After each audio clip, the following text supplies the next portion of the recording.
Selection committee के students कोई भी नहीं है यहाँ पे, रजिस्ट्रेशन के यहाँ पे ही बैठे हुए हैं। मैं ले लूँ?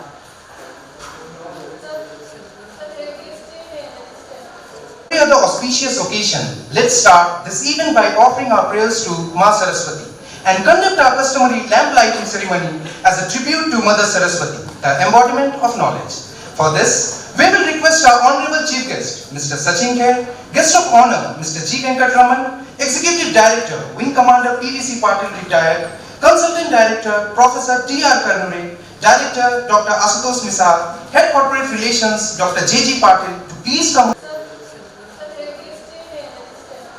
Every other auspicious occasion, let's start this event by offering our prayers to Ma Saraswati and conduct our customary lamp lighting ceremony as a tribute to Mother Saraswati, the embodiment of knowledge. For this, we will request our Honorable Chief Guest, Mr. Sachin Kher, Guest of Honor, Mr. G. Venkatraman, Executive Director, Wing Commander PVC Patil Retired, Consultant Director, Professor T.R. Karnure, Director, Dr. Asutosh Misal, Head Corporate Relations, Dr. J.G. Patil, to please come forward and light the lamp.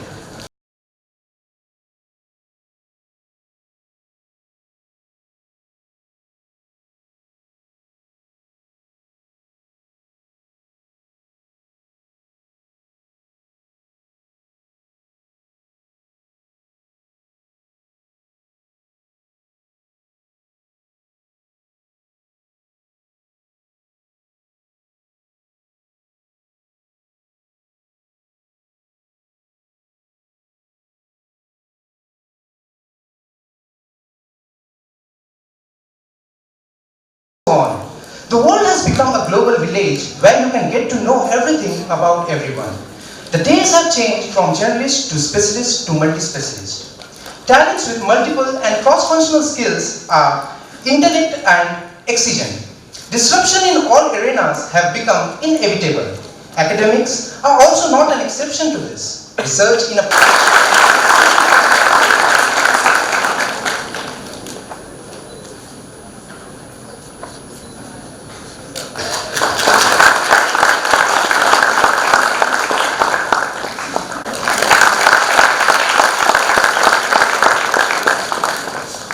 Thank you, sir.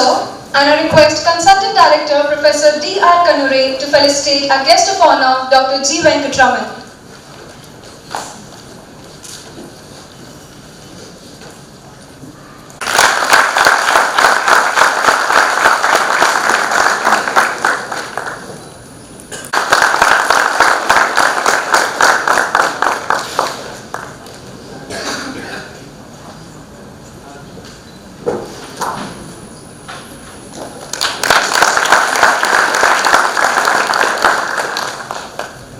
Welcome the dignitaries on the dais, off the dais, my faculty members and my dear students. We all have gathered here for 2 days national conference, which happens to be one of the USPs of DYPIMS. We had been organizing the national conference since the inception of the institute in 2004, and national conference at DYPIMS has become one of the pride for DYPIMS. Last so many years, we have been receiving quality research papers. So the quality of the papers which we are receiving and which we are publishing in the different publications as a part of national conference, those are also going high.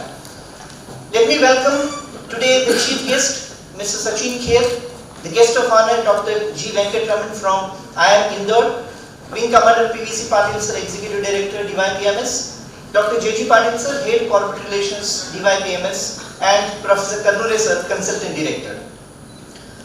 To start with, I would like to mention that as an output of this conference, we shall be publishing the souvenir in just few minutes from now, wherein the abstracts which you have received from all the papers will be published. Then each paper will be published in a compendium which will be receiving, and selected few papers will undergo refereed evaluation, and those will be published in an ISSN journal. Hopefully in next year this ISSN journal is going to be a UGC recognized journal, and you shall feel proud about getting your paper published in an ISSN. The 2 days national conference, we are titling it as multidisciplinary research in social sciences and management studies. Till now, we have been having a single theme for the conference till last year. But as Barun has said, that the themes are changing, the educational era is changing, so there is a lot of importance in multidisciplinary research. And that's why we have thought of that why can't we have this common platform wherein we can club the different faculty or different streams of management. Maybe HR could be combined with IT and marketing could be combined with BD and so on and so forth. So from henceforth we'll be having this common theme for all our future conferences, multidisciplinary research in social sciences and management studies. In these 2 days to come, we have a pool of tycoons representing industry and academia will be coming and talking to you all. Today we have Mr. Sachin Khed here, who is CEO of an expert global company. Then Dr. G. Venkatraman, who is from IIM Indore. Later on in the session, we have got Mr. Rajesh Kamath, who is co-founder MTHR Global. Then later on, we have got Mr. Samir Akashe, CEO JobHorses.com. After lunch break, we will be having a panel discussion wherein General Manager HR from Fleet Guard, Mr. Sandeep Devkar, will be representing in a panel. Nilesh Deshmukh, a Global Delivery Head from Wipro. Then Upendra Kulkarni, founder and CEO of Vari Hospitality. Vaishali Valanbe, manager for Bank of Maharashtra. That is for the day 1. Tomorrow we will be seeing Mr. Indrajit Mukherjee, Associate Professor from IIT Powai, talking to all of us. And in the second half, we will be having presentations of your research papers in the DYPIMS campus. After the lunch break, we shall be having the valedictory function where the chief guest is Dr. Prabhat Ranjan, who is Vice Chancellor of DY Patil International University, and Mr. Sachin Fansikar, who is COO of Business Standard. So that is for the 2 days to come. I once again welcome specifically all the delegates and the students who have come from out of Maharashtra. We have a record of 19 states participating in today's conference. I welcome you all.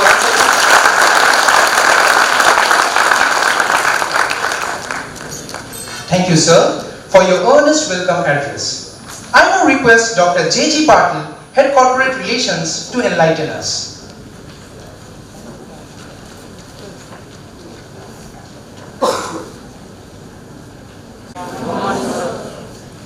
Honorable Executive Director, Wing Commander PVC Patil sir, Chief Guest of today's function, K. Sahib, Mr. Venkat from the Institute of Management, Indore, our Professor D.R. Kanure sir, and Dr. Ashutosh Misaji, all students, my fellow teaching, non-teaching staff, respected guests, invitees, ladies and gentlemen. Dr. Ashutosh has already given a brief idea about what this conference is, and I must appreciate his vision that this particular subject is absolutely a new subject, because normally we always take a subject relating to either a placement or we take a subject relating to some national activity, but this subject is a very interesting subject and this is the subject for the 21st century. So I must congratulate you for having chosen this subject. Now it is the job of the student and all the participants to take advantage of this particular very important concept of multidisciplinary research.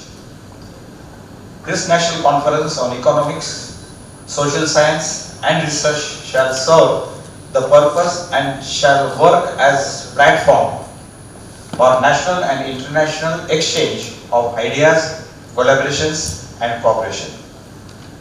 The platform shall provide for excellent venue for presentation, discussions of novel research ideas. This platform is designed to welcome academicians, industry personnel, students, and of course the researchers. Theoretical and applied and empirical research in multidisciplinary area of business, finance, public administration, social areas will give boost to practical research which can be useful to the society at large. This research will draw knowledge from several other fields altogether. It is about creating something. It is about creating something by thinking beyond the crossing the borders. This research will further throw light on general insight of how the interpretation works on holistic level. We have to go on a holistic level basically. That means more than 3 disciplines should be studied together to find out the outcome of the research. However, increasing number of researchers are now thinking gaining better comprehension of interpretation process does require input from the number of disciplines. However, what is considered interdisciplinary today will be automatically a disciplinary in time to come, because it will be a regularized practice as such. As generally, research process is dynamic, continuous, emerging, making and transforming. I'll just define at the end the definition of interdisciplinary goes as follows, what has been described in the various research books. It is the mode of research by group or individual that integrates information, data, technology, tools, perspectives, concepts and theories from 2 or more disciplines to give fundamental understanding to solve problems whose solutions are beyond the scope of single discipline, please remember. And this is the main objective of the multidisciplinary research activity. I am sure that this conference will throw light on insight working of research and shall draw hypotheses and rules and regulations for the research methodology of interdisciplinary research. I wish all participants good day and all experts who have come to give deliberation a warm welcome. Thank you very much. Words.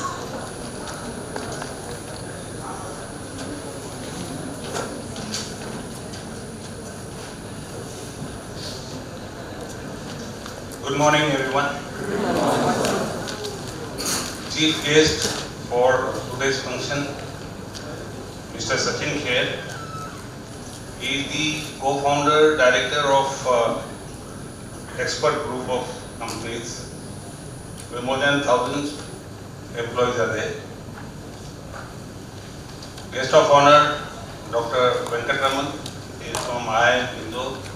I believe he just attended a conference yesterday at Delhi, and from Delhi he has come directly to Pune. So I must thank both of these dignitaries for sparing their valuable time for us. Then we have with us on the stage Professor Kanure sir, who is the consultant director for us, Dr. J.J. Patil, who was the director earlier at DYPIMS, and he is our key person for corporate relations, and of course the director Ashutosh Nisar sir. The guests, the researchers who have come from, I believe, from 19 states, the students who have come from outside the Maharashtra states, the own faculty, teaching, non-teaching staff, students, good morning all of you. Today we have a national conference on multidisciplinary research in social sciences and management studies. Since the time India embarked on the path of liberalization in economy way back in 1991, the business environment in our country is become very competitive, complex and volatile in nature. The customer has become the king, and with globalization, FDIs, digitalizations, the business management, the business environment has become very challenging. With these dynamics, various multi-variables, the business strategies are always in the state of flux or always in the state of change. Change is the only constant nowadays, and the businesses which can manage these change, they can only survive in this market. So in this context, this multidisciplinary research in social sciences and business studies assumes paramount importance. We conduct this national seminar to make sure that we have the people from industry, the industry stalwarts, to share their experiences, eminent personalities from academia to share their knowledge, the research scholars to exchange their research results, and students who are presenting papers to have a go at research initiatives. I am very happy to know that more than 75 research papers have been received by us, and many of the researchers are personally present here today from all across, and I think the people from Tamil Nadu are regulars here, and they come with 35 students from Tamil Nadu.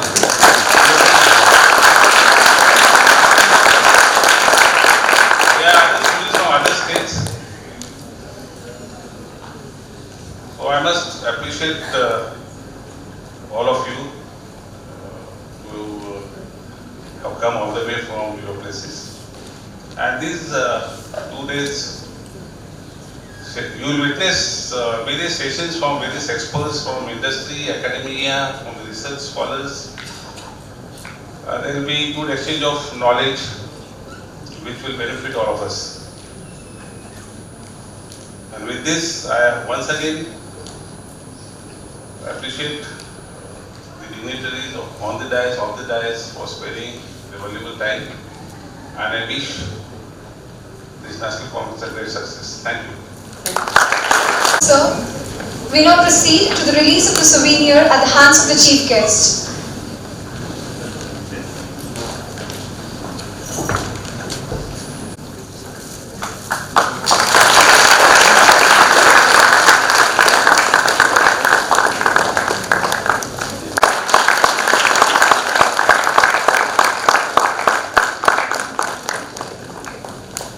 Thank you all. I request all our dignitaries to please be seated.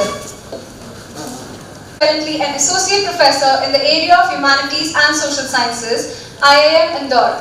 He is also a program chair of 5-year integrated program in management, a PhD holder from Peking University, Beijing, a MA and MPhil from one of the schools of international studies, JNU and New Delhi, and also qualified as one of the business excellence assessors.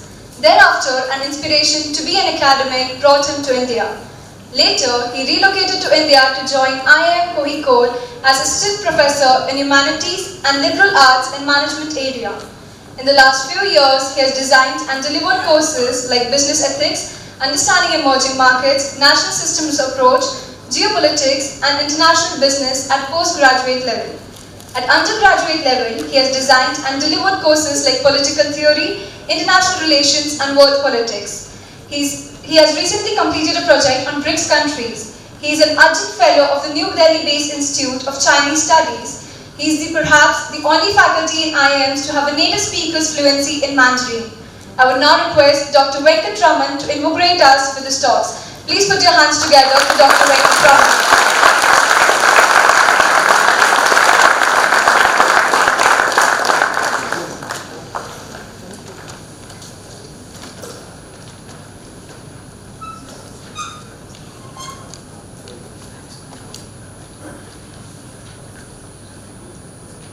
That you people are chosen, and I am very happy that I got the opportunity to come here and speak on this occasion.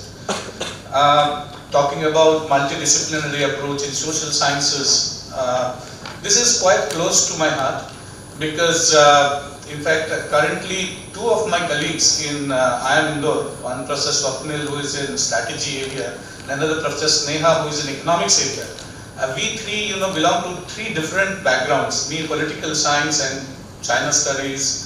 Professor Neha is an environmental economist, and Professor Swapnil is strategic management area. And three of us have come together, and in the last 2.5 years, working on very focused theme that how do we come up with a new kind of pedagogical methods through which we can make business ethics education more relevant and more interesting for students. This is what we have been doing, and the journey has been wonderful to say the least. So what I will do is, I will first in the initial few minutes, I will share my experiences as a business ethics instructor, and then the next half I would like to share with you the research that we have done, which ultimately led, the first part of that research has been published in the Journal of Business Ethics 1 year back. And I'm going to talk about our journey and what did we do and what kind of an alternative research and pedagogical method that we have come up with in the process of our research. Currently we are in the second part of our research and we are working on that. I'll share tidbits about that as well. I started teaching business ethics in 2010 when I joined IIM Kozhikode. I was taken in IIM Kozhikode as a China specialist, but once I was in, I realized that China is alone not going to take me through as a faculty in the IIM system. I have to make a mark for myself in one of the core areas of management, and because I have a political science background and I'm pretty passionate about ethics and values, so therefore I thought that business ethics is perhaps the most most close to me, and that is where I can perhaps do something about. But I am very, very frank, I didn't know a word about business ethics. Ethics is fine, but business ethics, that was something which was a very difficult thing to do. So in the first year when I taught, like if you go to any of the business ethics textbooks, any basic one, Western, Western authors authored, or Indian authored, you will see the first 3 chapters, there is a title called Approaches to Business Ethics. And then you will have all those heavy loaded words like teleology, deontology, and whatnot. And then you come across people like Immanuel Kant and Jeremy Bentham. So people, students in management education just get aghast.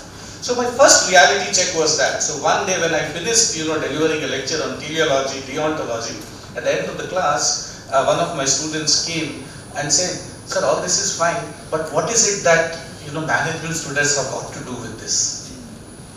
And I was really, perplexed, and frankly speaking, I managed to squeeze myself out of that situation, but I knew that my answer was not convincing. And ever since, I have been trying to see how I can basically make this subject more relevant for my students. And the journey has been very challenging. I'm a long way off from the destination, perhaps I'll never reach there, but the journey is on, and it's quite an exciting journey, tidbits of which I will share with you. So this is one. So what did the first thing I decided then was that, I am not going to do something which makes no sense to my audience, no matter how relevant it is. So therefore, what I did was I straight away decided that I am going to read as much as possible, not from any other sources, but from the top-notch ethics journals in the field of management. So immediately after that course got over, I had a harrowing time, and then later I started reading out through web and reading, reaching out to others who are teaching ethics and discussing a lot and reading a lot, most importantly. And I decided I'm not going to read any basic textbook on ethics. What I'm going to do, business ethics, what I'm going to do is read Journal of Business Ethics, Business Ethics Quarterly, Business Ethics European Review, and Journal of Business Ethics Education. So I decided what are the last 10 years journals on business ethics, pedagogy and management education talking about. And that is how I started. And it was very, very important to engage in that very difficult exercise, but still very, rewarding, because one of the things which one could know from that is, of course, you have your own share of Enron crisis, you have your own share of Arthur Andersen, you have your own share of WorldCom, you have your own share of 2008 financial crisis, you have your share of Volkswagen and Satyam and all that. But nevertheless, ethics, business ethics is so important. And I came across numerous examples how organizational cultures are built around ethics and ethical value systems. And one way in which it helped me was whenever I used to talk something in the class, students, like asking examples. That's our example. So immediately I had an example. So gradually I was rooted in my discipline, but at the same time I started adapting myself to the field of management education. And over a period of time, I started getting a hang of it, and hopefully my students will be able to answer that better, whether I am doing a decent job.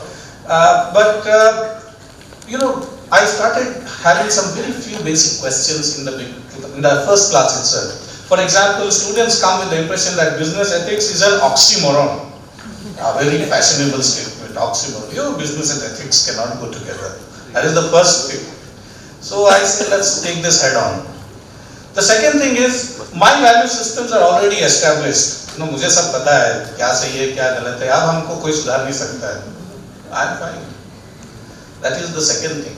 And third thing is, students come with a preconceived notion that ethics is morality. So in the first class itself, I start, and then इसको पढ़ के क्या होगा? So these are the four basic challenges we face, and then I try to address them right in the first class, not necessarily in the order which I raised, but so for example, इसको पढ़ के क्या होगा?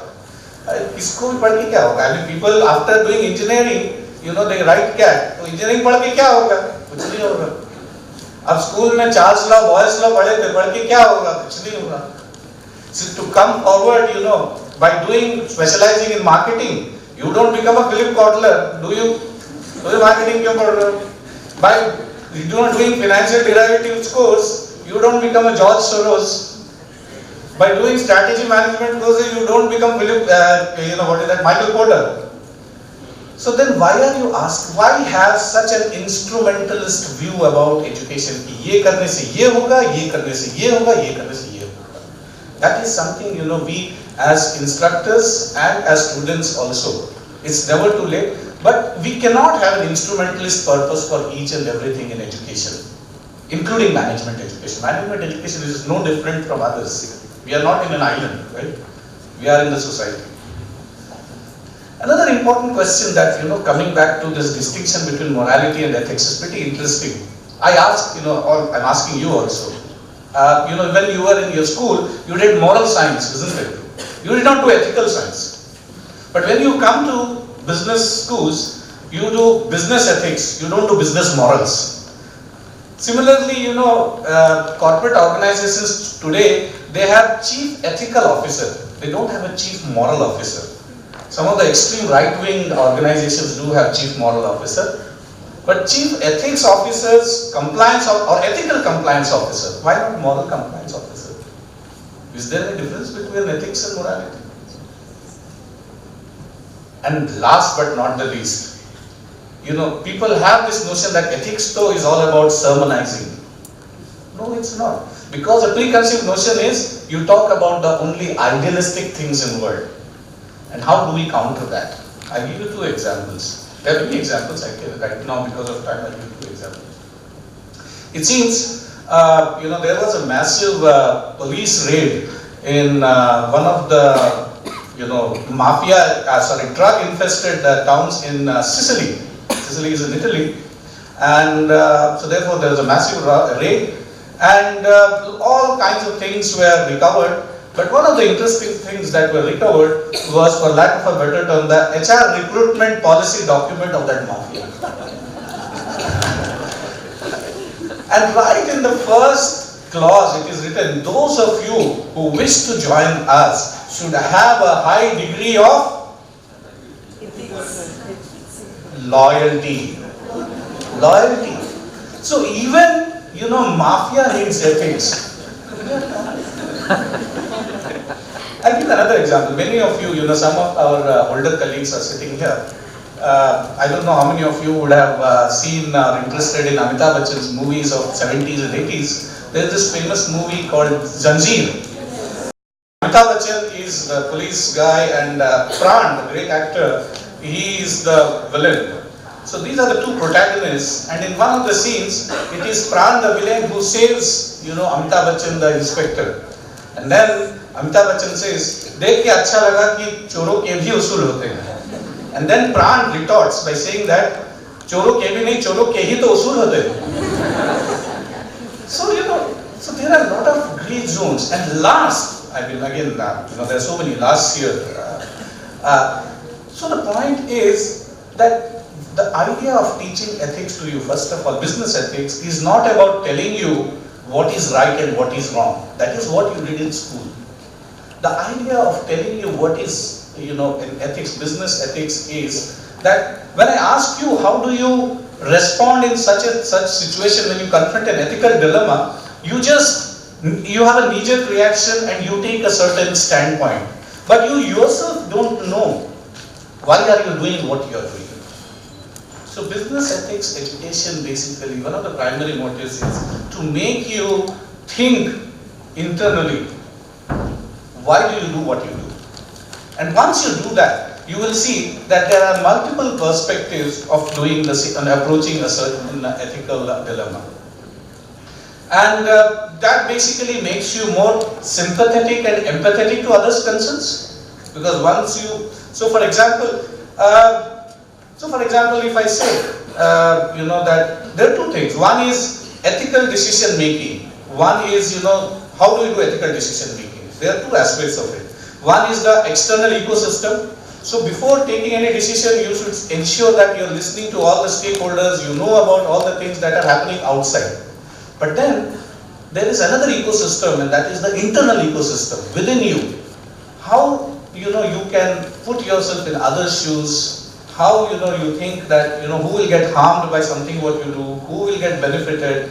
All these things are, so ethical business ethics education is about, informed decision making. And when I say informed decision making, it's informed decision making not on the basis of external ecosystem, but your own internal ecosystem, and that is informed decision making. So, so these are some of the things that I wanted to share with you.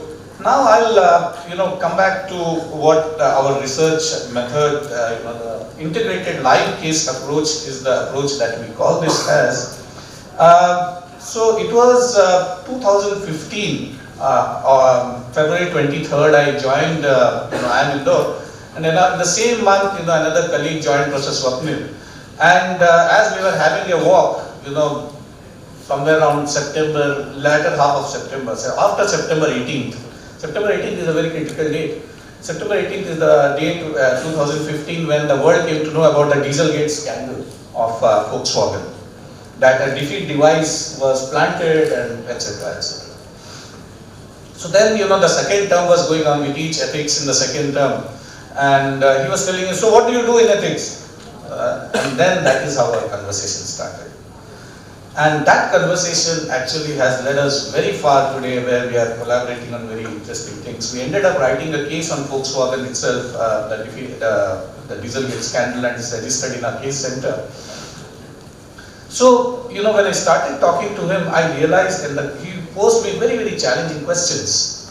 And then, we came to work on it. And today, we have come up with a new kind of pedagogical approach, which is called the integrated live case approach. It's not an approach. Integrated live case is an ethical pedagogical, business ethics pedagogical method. So how did we come across this method? And why do we feel that it is different from the existing methods? There are traditionally two methods of teaching business ethics.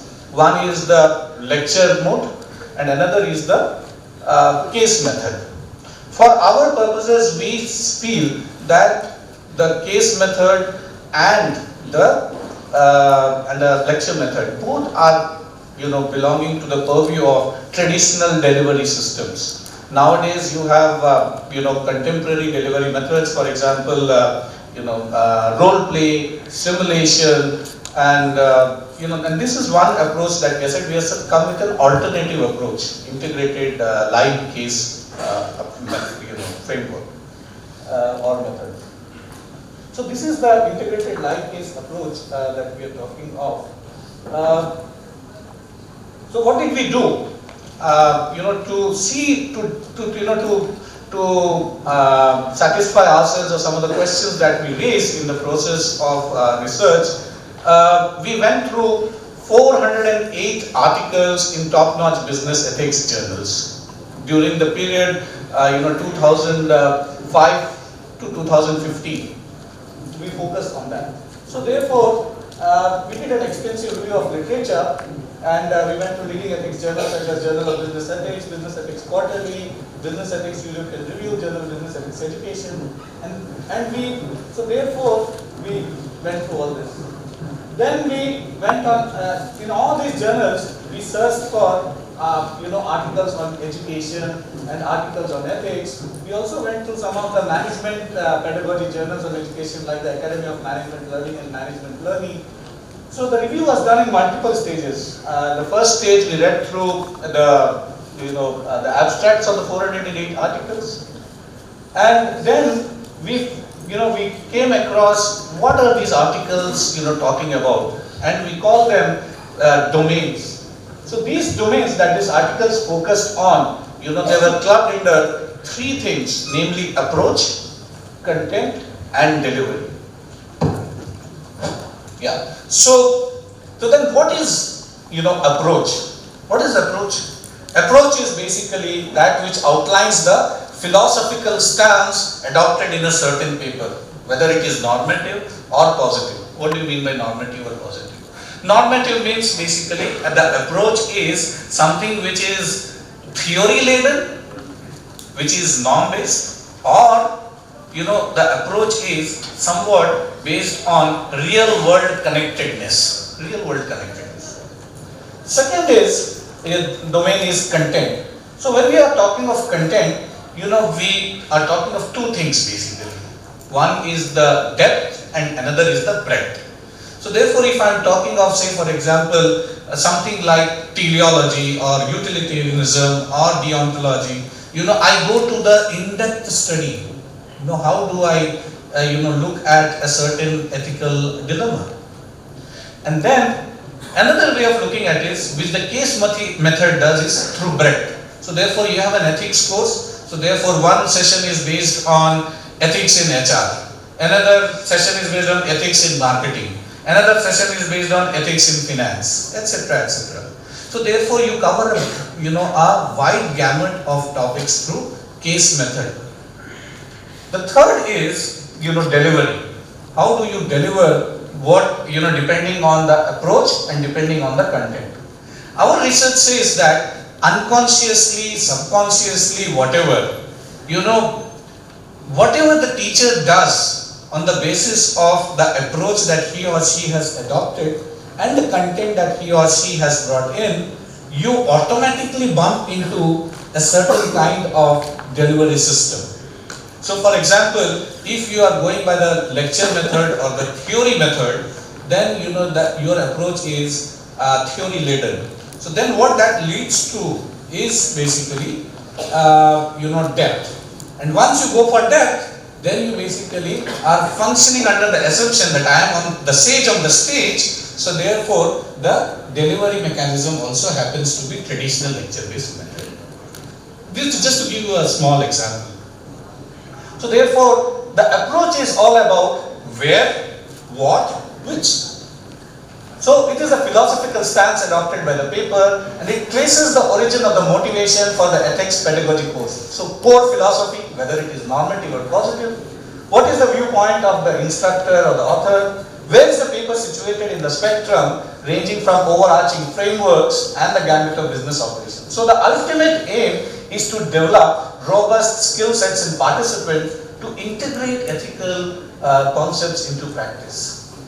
So if you look at, for example, I'll just give one example because there's lack of time. If you look at theory laden, for example, the origin is normative philosophical stance. That is, and then where building on core theories by focusing on theoretical coverage and critical thinking. And then the tools. What are the tools that you use? The tools that you use are literature, historical facts, and frameworks. What are the problems with this approach? The problem is there is an oversight of the real world applications. You tell students that this is what Kant said, this is what Bentham said, this is what he or she said, John Rawls said, but then say, so what? That's where it ends.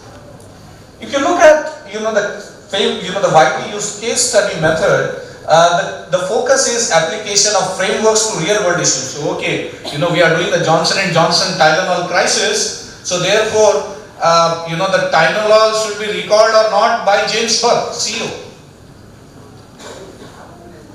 Decision making. So, however, when you put students in decision making, and some students will tell retrospective effect. Now you know what did James Burke would have done. The most important thing is no, he should have recalled product. He should not compromise with public health. Very easily said and done. So what are we doing in the class? So breadth.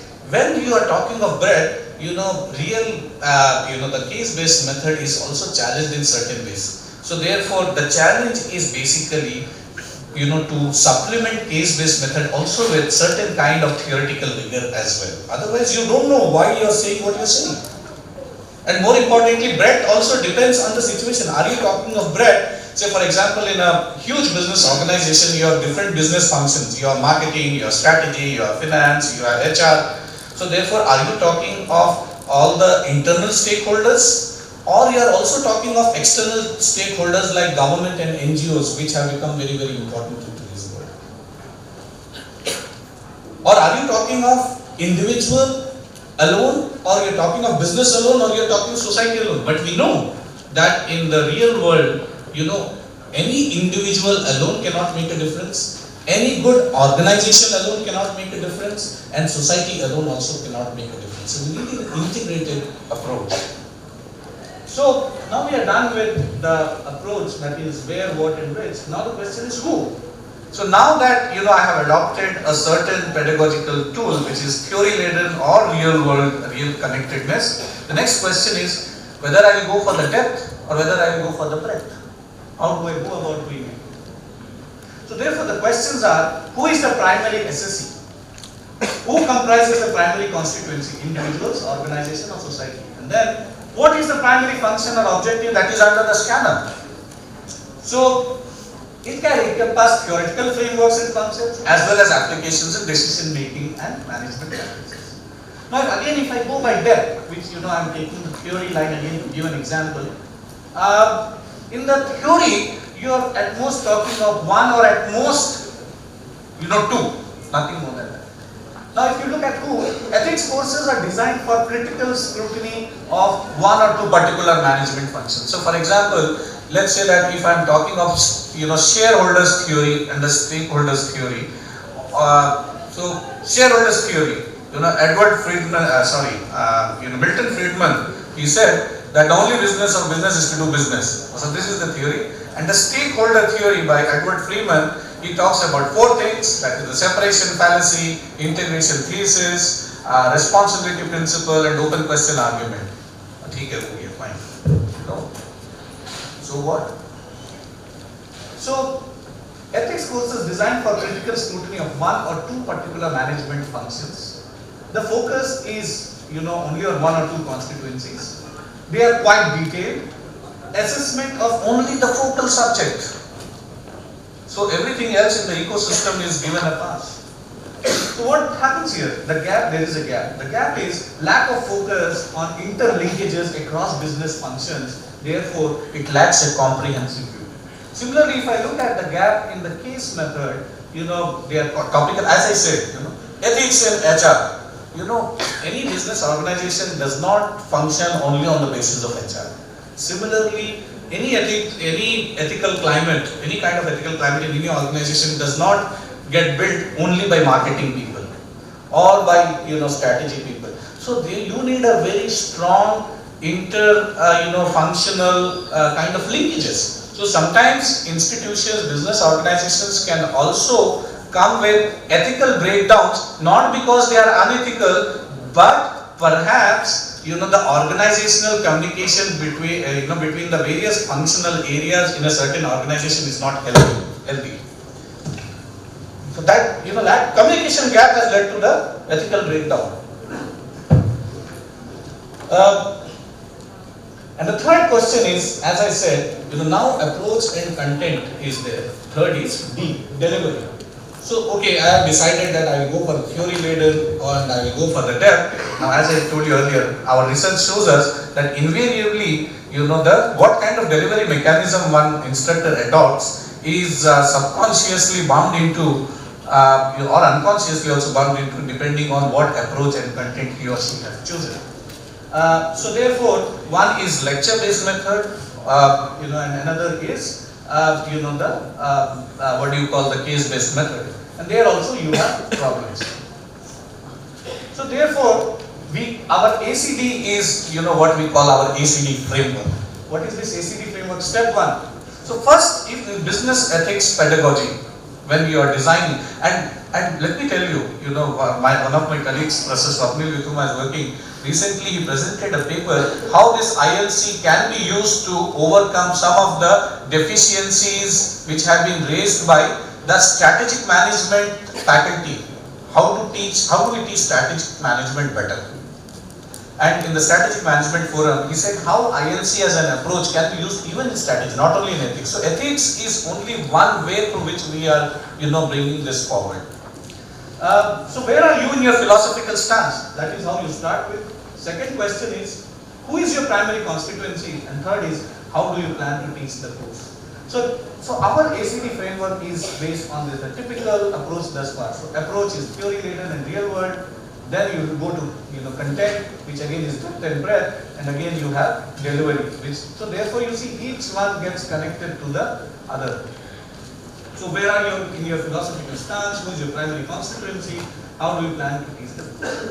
Now we come to defining the ILC. So we said that why don't we come up with something which basically, all the pedagogical methods, so we call, approach, we have two binaries, we call them binaries. So this is approach and these are binaries. So we have 6 binaries or 3 pairs of binaries. So therefore we said that business ethics pedagogy, doesn't do justice to all the binaries. So why an exhaustive method, pedagogical method has to be there which takes care of all the binaries. There will be theory, there will be case. There will be depth, there will be breadth. There will be traditional delivery, and then there will be also the innovative techniques that are to be there, like role play or model United Nations kind of sessions, etc., etc. So therefore, defining ILC in the backdrop of the above discussion, we would define ILC as a contemporary pedagogy which integrates approach, content, and delivery, and characterized with no retrospective bias. This is very important because most of our students nowadays, if you give them a case, some of the greatest cases are timeless. Even if authored in 60s, they make a lot of sense even today. But unfortunately, such cases are few in number. So most of the time, students say, "Ye to 1960s mein hua tha, 70s mein tha, humko kya lena dena?" America mein hua tha, UK mein hua tha, France mein hua tha. There is certain kind of disconnect which students have. So now retrospective. Now, but if I take the case of Volkswagen, every day it is coming in the news. Every day the students are reading it. You can find out from Google. And nowadays the students, they are very much attracted to use laptop, very much attracted to, enticed to use mobiles in the class. So therefore we also thought that this is an interesting way of getting students engaged. We will ask students to get chalo le aao, laptop le aao, mobile le aao, jo lena hai le aao. Divide them into groups and say ki chalo, you go to New York Times or you go through Google search engine and you find out anything and everything that you can about Volkswagen's Dieselgate scandal. And tell me who are the individuals that you are responsible. I am not going to tell you, you tell me. Okay, so you come up with the few names. James Liang, you come up with Martin Winterkorn, and then you come up with Wolfitz. Okay, so then who do you think is responsible? Even today, after so many things I have written, we don't know for sure whether Martin Winterkorn actually knew that there has been a defeat device that is planted. But does it mean that he really didn't know? Is it possible? Don't know. Because, the first time where this defeat device was implanted was actually in Audi division. And as soon as Martin Winterkorn came here, and Audi was doing extremely well, and when Martin Winterkorn was promoted from Audi to overall global CEO of Volkswagen, he got his team of Audi guys here, which means that let's repeat the same thing by implication. And then finally one fine day says, and Martin Winterkorn is not someone, he's a perfectionist. If you go to YouTube and all, you type his name, you will see that, he always used to roam around with a tape, measuring tape in his pocket. Measuring exactly the length and size and all those details. Very detailed person. He will not know. So no retrospective bias. So the good thing is, the case is going on and you don't know what is its conclusion. Like you say that case method mein, sir, finally क्या हुआ?